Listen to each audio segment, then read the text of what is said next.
સાવરકુંડલા તાલુકાના વંડા ગામે પશુ ભરેલા આઈસર વાહનને ગ્રામજનોએ પકડી પાડ્યું।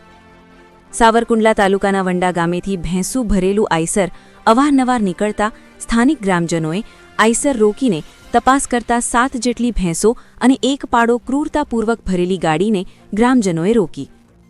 અવારનવાર આઈસર વંડા ગામથી નીકળતા માલધારી સમાજ તેમજ અન્ય ગ્રામજનોએ કતલખાને જતા પશુઓની હેરાફેરી થતી હોય તેવી શંકા જતા ગ્રામલોકોએ આઈસરને ઊભું રખાવી તાત્કાલિક વંડા પોલીસને જાણ કરતા વંડા પોલીસે આઈસર વિરુદ્ધ તેમજ તેના માલિક વિરુદ્ધ ગુનો દાખલ કરી પશુઓને અમરેલી પાંજરાપોળમાં મૂકી દીધા હતા।